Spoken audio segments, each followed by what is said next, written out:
What you're about to experience is one man's quest to see beyond the tumultuous period we're in and to envision what lies just beyond our grasp, yet well within our reach. Welcome to Larry Rifkin's America Trends, where the future has arrived, and it's just in time.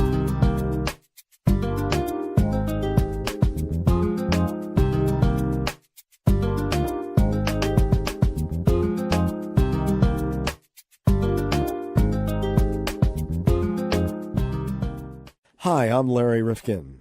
Welcome to an America Trends podcast that's released to coincide with the new year 2018. And if we're the first ones to say it, we're very glad to. Happy New Year.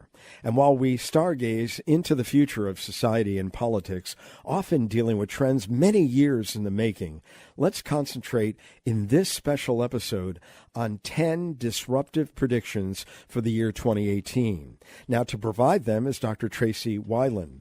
She is the author of the book Digital Disruption: The Future of Work, Skills, Leadership, Education, and Careers in a Digital World. Now, she's really going to grab your attention and won't let go until you have a greater sense of what you need to prepare in order to survive the incredible pace of technological disturbance affecting each of us. So on to 2018 on America Trends with information you can use and that others may not have if they're not listening. So already we're giving you a competitive advantage. I hope you can use what you hear, and thank you so much for being part of a growing community here. On with us on America Trends is Dr. Tracey Wilen. She's got a new book out called Digital Disruption: The Future of Work, Skills, Leadership, Education, and Careers in a Digital World. And it seems as if over the next 10, 15, 20 years, and it gets closer and closer, Dr. Wilen, that this tide of automation is going to force, I'm reading, as many as 70 million workers to find another way to make a living. How difficult is that going to be as an adjustment in our society? Well, I look at that and say technology will certainly replace jobs. It will also displace jobs, but it will also create jobs. If you think about some of the firms that are high employers, large employers today, like Apple Computers, the Googles, the Facebooks, the Teslas, the Amazons of the world, those firms didn't exist for the most part many years ago in that kind of employment opportunity. So yes, jobs will be replaced, and I think it's more displacement because any rote activity in a job could be easily replaced with software or hardware. But at the same time, there's so much more job creation going on as well. But what kind of training is going to be required? I worry because you're talking about, say, predictable physical work or things that, again, people have long needed to do, secretaries, paralegals, administrative functions, and all of them would seem to be in some jeopardy. Absolutely. I think we will need to integrate much more the education systems and the work systems so that people have much more visibility to the kinds of skills, expertise that they will need to be able to keep relevant in the world and really stay employed. It would seem as if those people who had some kind of touch, meaning an emotional job or one that involved creativity, like psychologists or artists or writers, that they would still be in great stead, but that many others might be looking not only either needing technical skills or creative skills, they just are going to have to be retrained. Can you imagine what that looks like in terms of who's responsible for doing all that training? Oh, well, I think, from a training point of view, number one, each of us individually have the responsibility to find the opportunities to train ourselves. Fortunately for us today with technology, a lot of that is easily accessible. It can be online through YouTube tutorials. A lot of corporations have free content. A lot of higher education systems have free online universities. So you can go to the Apple store, you can go to the Microsoft store. So there's a plenitude of opportunity to learn today, but it is responsible for us to keep relevant. Now, in your new book, you write about 10 disruptive predictions for the coming period, and I'd like to get into them. I mean, the one thing that you start with is a disrupted society. Now, we seem to be on edge today as a society for a lot of reasons, political and otherwise. What do you mean by disruption in the society? Well, when I look at society today, I say it's already disrupted, is that a lot of people just haven't realized it yet. If you think about it, if you're sleeping with your phone and you're texting numerous times a day, you have a lot of apps on that smart device that you rely on, you're taking maybe the self-driving cars, ride-sharing, that will become self-driving cars. Yes. On a frequent basis. If you're posting selfies, if you're buying online and you're an Amazon Prime member, you are disruptive as an individual. And if you think about it, there's over 8 billion connected things in the world today in use. And in the U.S., our ratio as an individual is we have 3 devices per person, whether it's your phone, whether it's a gaming console, whether it's your laptop, or whether it's your Kindle, your iPad. You're using devices. So I say that society is disruptive already and highly dependent on technology, and that will drive disruption in other areas. And what is the verdict about what it's doing to our interpersonal relationships? What is it doing to our young people, either their self-esteem because of the ways that people anonymously use social media to comment on who they are as they're trying to figure out who they are themselves? Do you have any sense of where this has taken us? When I look at the social media and a lot of these different channels of communication, that's how I look at it. These are different channels of communication. Generations before me was always face-to-face. My generation communicated using telephone and email. The next generation is text. The next generation is social media. I think it's up to us to really understand that these are different channels of communication and how to teach our young people to use them effectively and when to use them. What do you sense about what has happened in terms of family life and everybody going off? In the old days, and I'm taking us back a lot longer period of time than you, perhaps you're younger than I am, but I remember one television in the household. I remember the family gathering around together, and now it looks as if we're all in our own lives, our own spheres. Well, it's just an evolution of society. If you think about it, my mother would laugh and say, her mother would always tell her, turn off the radio, you're going to go deaf. And then my mother would tell me, turn off the TV, you're going to go blind, right? And now the parents today say, stop texting, you're going to lose your thumbs. So every generation has this engaging multimedia or some sort of, video or, that keeps their kids engaged or, as entertainment or in a different way. So I think that's just the reality of having different technology waves.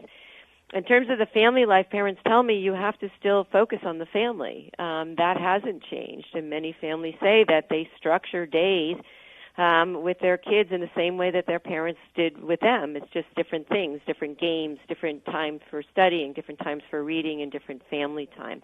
So I think that's more up to the family to decide how they're going to keep their family together.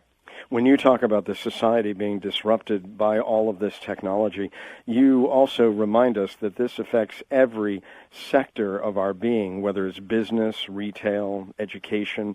Do you think any one of these fields at the moment has really lagged and hasn't really understood how impactful and how quick a pace all of this is taking place? Well, we used to talk about, I come from the Silicon Valley, we used to say that at the baseline, government is always the slowest, followed by education, followed by the large corporations, and then followed by, all the way down to the entrepreneur. So, government has been slow to respond to technology. Education, which is a sector that I have participated in more actively as an educator, certainly has a big opportunity there. There are some universities and colleges that are totally embracing how to not only teach their students to think, which is our job as teachers, but also how they can engage and participate in whatever world they graduate into. And I see that by more partnerships with businesses, more interested in developing curriculum that actually matches the opportunities that are in the modern world. And so maybe education is starting to really accelerate. And not all of education, but certainly some of it. And that's why I say that disruptive education is certainly a trend. You also talk about disruptive work, and that is prediction number 2. Now, I know out there in Northern California that Singularity University lives on. There's a sense that people are going to live forever, or at least a very elongated life. And we're talking about up to 115. Now, I know when financial institutions stress test your portfolios now, they're looking at 95 as the benchmark. Where do you think this is going, and what impact is this going to have on work? Quite a bit. This extreme longevity, as we call it, some researchers have come out and said that adults today could possibly live to 115, and babies born today could live to 150. And that's mind-boggling, because if you think about it, most of us have been prepared to work 30 or 35 years, but that has now changed for us. That means that in order to afford retirement, many of us will be working 50, 60, even 70 years, which means we have to stay relevant. We have to stay educated enough, technical enough, healthy enough, right? We're going to outlive companies. We're going to outlive our managers in many cases. So we have to be just much more thoughtful about how we're going to plot out our career path. It seems almost daunting to imagine that you're going to need to have 10 different skill sets and cycles in terms of your work experience in order to survive over a period of time. We know that a lot of young people are getting used to the fact that just about every 2 years they're changing jobs or they're having to learn new technologies in order to stay up. But is this really practical when we think about moving to a 50 or 60-year horizon as it relates to work? Well, in terms of work, I think what our younger generation is doing is exactly what other younger generations have done. They're trying to, one, afford to live and pay rent. Number two is they're trying to grab as much experience as they possibly can. What's interesting is some firms are still living in the past, telling younger people, well, leadership positions, we start grooming people in their 30s and 40s. And so what I say is succession planning has to start at day one. As a company, you have to look at every individual coming in your doors as a potential leader. Some will accelerate into that role and some will not. But you have to give them the opportunity to really get some of the exposure around the firm, whether it's lateral moves or cross-functional teams or different kinds of high visibility projects, so that these individuals can get into leadership roles in your firm at a sooner pace. And then I think that if we focus on the employee, then we will perhaps retain them longer than maybe some of these firms are doing. We'll return to this episode of America Trends in just a moment. If you like what we're doing here at America Trends Podcast, please don't keep it to yourself. I know there are a lot of people, John, who think, well, if I'm listening and somebody else wants to listen at the same time, maybe we're going to collide and they're not going to be able to hear us. Yeah. Is that the way the technology works? No, there's plenty of bandwidth. Everybody can listen at the same time. All right. Well, that dispels that myth. Now, you can do a number of things that would really be helpful to us. You could give us a kind rating or a review at Apple Podcasts, and that boosts what they consider to be our value and visibility. And what does that do, John? Well, that puts us in the forefront so that you can find us easier, and most important is other people can find us easier. And you can subscribe there or on our site, americatrendspodcast.com, or wherever you're listening, so we can alert you to new episodes of the podcast, which, by the way, we put out twice a week on Tuesdays and Thursdays. And stay in touch with us on both Facebook and Twitter at Trends Podcast. Or you can like us on Facebook or follow us where, John? On Twitter. On Twitter, that's right, where the world turns to hear fake news or whatever it is. Well, you can direct message us at Trends Podcast or using hashtag Trends Podcast. And John, with our growing audience, and really it's been pretty remarkable, a lot of people just came to us the last month or two, and they might have missed earlier episodes. Can they get them again? They can look through them and pick the ones they want to listen to. They're all on the website, and a lot of them are up on iTunes, many of them. All right. Well, listen, there's lots of material to listen to. We hope you have the time, and will lend it to us because we try to make it worth your while. And thanks so much for listening. And tell your friends. We now return to this episode of America Trends. What is the social contract? It seems to have been broken in the recent period in terms of the obligation of the workplace to the worker. Lots of people are now not getting, their normal, pay stub with all the deductions. They're independent contractors. What is that relationship beginning to look like? Well, I say that your coworker, today and tomorrow, could be an individual, it could be a contractor, it could be a freelancer, it could be a robot, or it could be artificial intelligence. Today, we're looking for different kinds of skill sets and expertise, and some of it might come from an individual who we can hire remotely because they're an expert in something. So it isn't the formal path that we're so used to, where we went to a building with a parking lot and we had cubicles.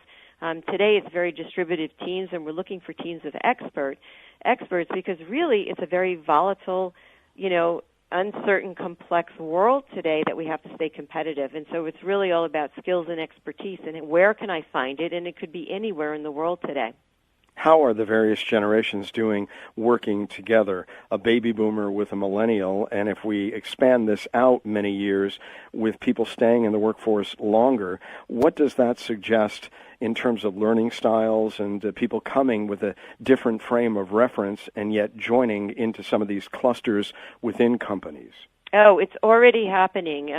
Many of us are used to maybe seeing 3 generations in the workforce, but other companies tell me they have 4 and 5 generations in the workforce. McDonald's has told me their youngest employee is 14 and a half on a part-time permit, and Walmart has told me their oldest employee was 103, a gardener at headquarters.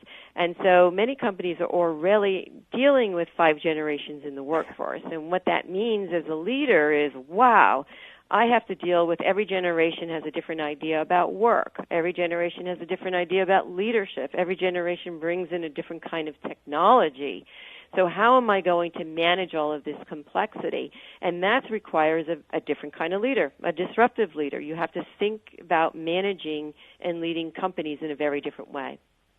Prediction number 3 is disrupted industry.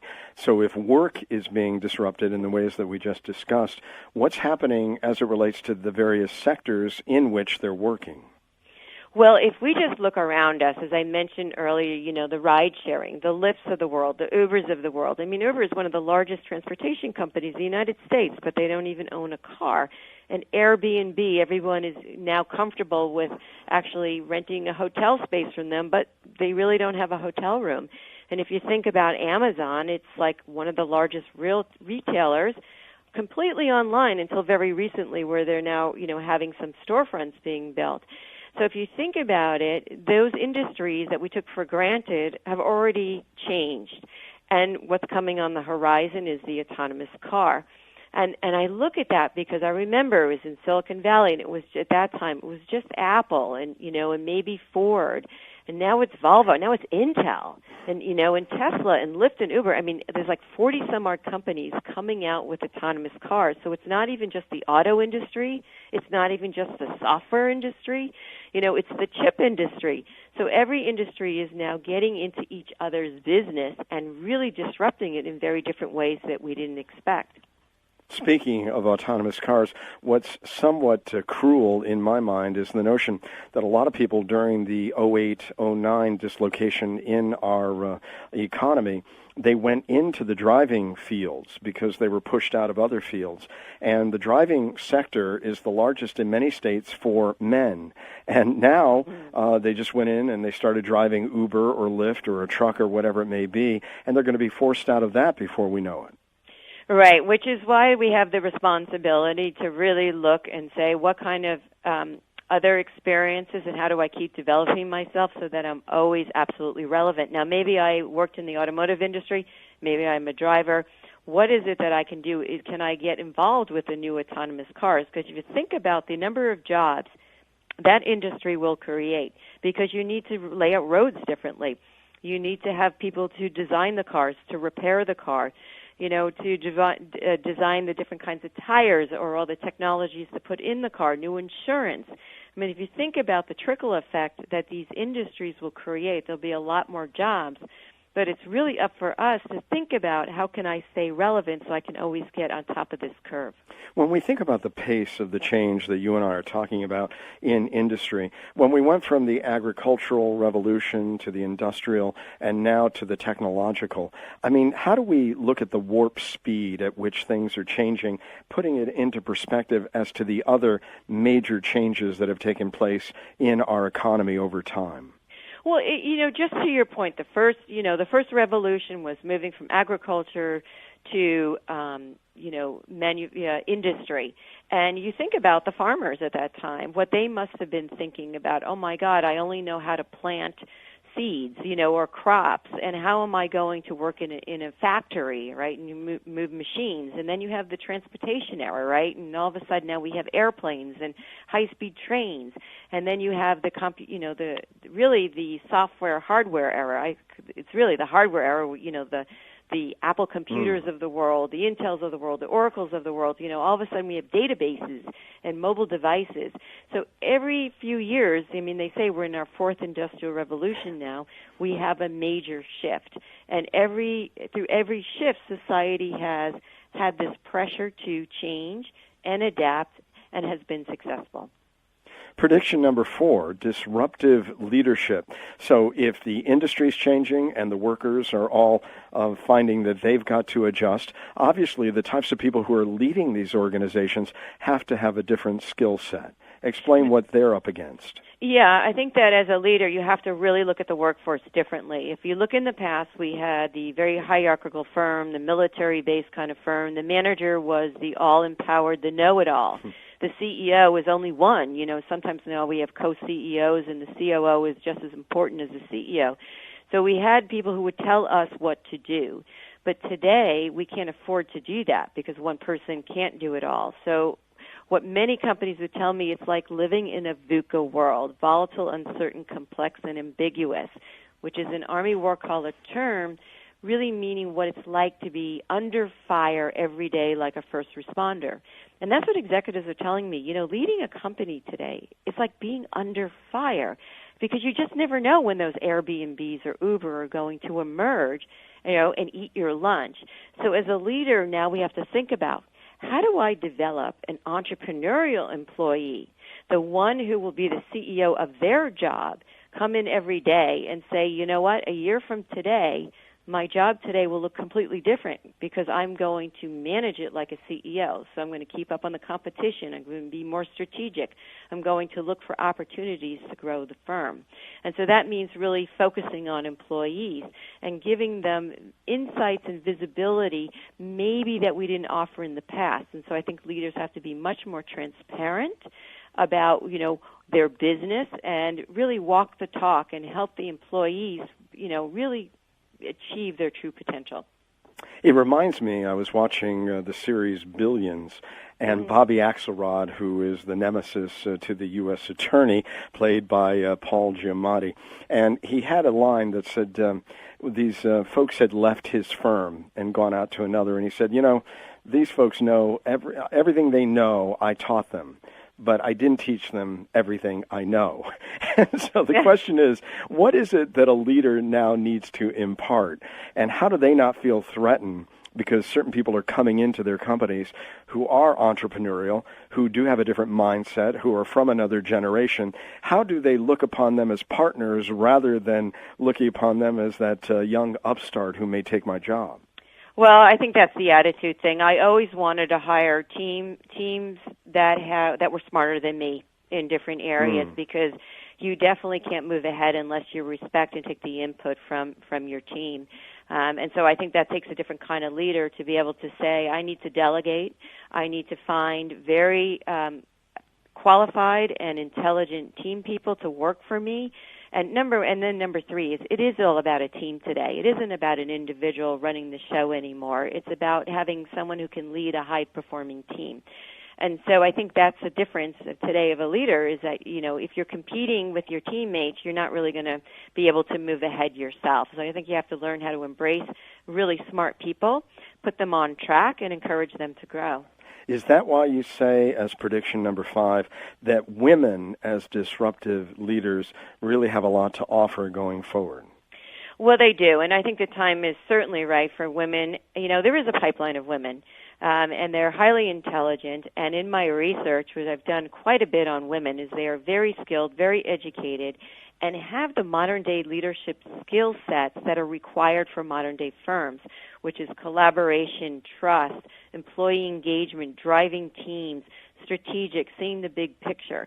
So women also bring in a very unique skill set and in-demand skills in a lot of cases that companies really want in these modern-day firms. Now, with that said, I would also encourage women to start their own companies because women do it differently, and so we need to groom our own pipeline, so that we can really, really drive forward the opportunities for women. And in number 6, and it may be controversial to some because in our current malaise, if you will, politically, this whole issue of diversity doesn't even get talked about any longer, yet you say that diversity is strategically very important to this whole issue of disruption. I believe so. Diversity and inclusion is a hot topic today for a lot of companies because they realize that they have comfortably gone out and crowdsourced marketing ideas, whether it's an idea on how to cure cancer or an idea for a new ice cream flavor or, these surveys, which everybody gets. Every time you do something, you get an immediate survey. What do you think? What are your ideas? So companies have embraced crowdsourcing for marketing and sales opportunities. But now you have to look inside your firm because if your firm is all vanilla people, you're really not going to be competitive anymore if you're hiring the same look, feel, and type because you're not going to get that diverse range of ideas or experiences. And companies are realizing that they're competing with companies who are doing that now. And so I think that's become a very hot topic is, diversity and inclusion. How do we do this and hire the best people with the right skills, experience, and competency and be able to really drive a cohesive team?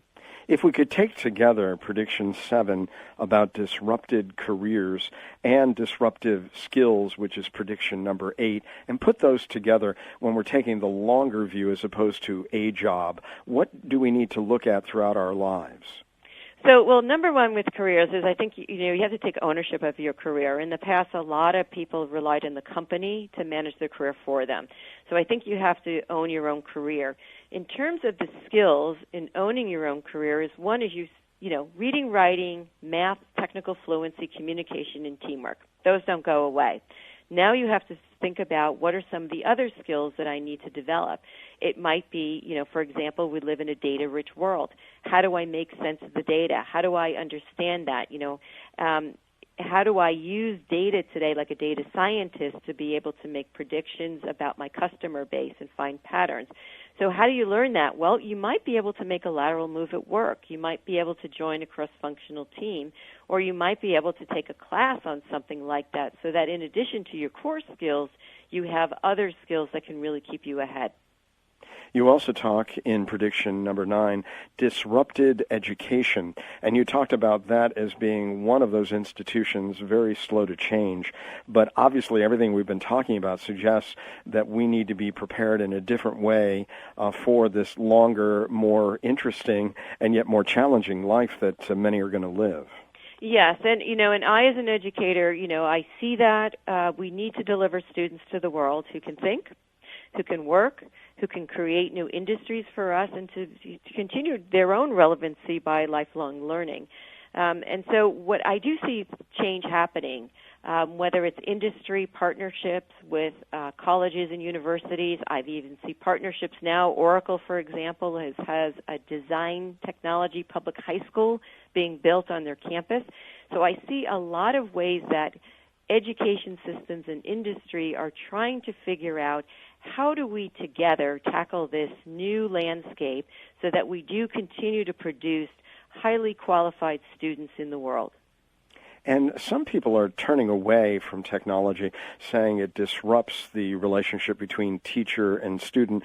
What's the right blend in terms of inviting technology in, making it a friend and a partner, and recognizing that it is one and the same in terms of all that's going to be happening in the future, without thinking that it disrupts or isolates a student into their own being? How do we make it a part of the learning experience? Right. So sometimes, if you look at technology, like I look at the social media and some of the communication technologies, there's actually distribution channels. Sometimes it's just, how do I deliver a class? Is it easier for a student to be face-to-face? Is it easier for a student to absorb at a distance? Is it easier for a student to have an engaging tutorial like on a YouTube format? My goal as a teacher is, how am I going to get this student to learn? And then what's the best distribution channel to reach that student so that they can really achieve their highest? And it might be a blend of all three. So, and then also looking at curriculum, how can I integrate? Maybe I bring in executives from technology firms into the classroom to be able to talk to my students about the different kinds of jobs. Or maybe it's the local industry, because that's where most likely students will end up working, to be able to talk about the landscape of the work at their firms. Some of it might be technical, some of it may not be technical, some of it might be blended. But I think as a teacher we have to start thinking through, even if we don't understand it, how am I going to embrace this world so that my students can actually achieve something? Finally, prediction number 10, you say disrupt yourself, and is it time for a career selfie? So explain what it is we should be doing to really prepare our own mindset for a different kind of life. Sure. So years ago, Google published a statistic that people were taking 93 million selfies per day on their Android phone. They didn't even include the numbers of the iPhone, which was probably staggering. I was shocked that we were spending so much of our time just taking photos. So I try to find, how much time are people spending on their own personal career planning? Because obviously if you're living to 115 and you're going to be working 60 years, surely you'll be career planning. But no, the only statistic I could find was that people spending about an hour and a half a year, and these were college students who are still looking for jobs. So I said, oh my God, if you're going to spend a half of your life in a 30-day working, shouldn't you really take a focus, right, a career selfie on yourself, which is take a snapshot in time where you are in your career, focus on a goal, and make a plan. So, sit down on January 1st on New Year's Day and say, where do I see myself 1 year from today? And how am I going to get there? What do I want the world to look like? And set little, paths and goals for yourself so that you can get there and always be relevant in your work. Dr. Tracey Wilen, I can't thank you enough. Digital disruption, the future of work, skills, leadership, education, and careers in a digital world. We've talked about a lot of it, but there's a lot more information in her book. And if people would like to find you online. Thank you. It's TraceyWilen.com, which is TraceyWilen.com. I'm on Facebook, Instagram, Twitter, and LinkedIn, and the book is at Amazon and Barnes & Noble and with the publisher Peter Lang. Wonderful. Thank you so much, and Happy New Year and many, many years to come. Thank you, and Happy New Year to you too. Thanks for listening to this episode of America Trends.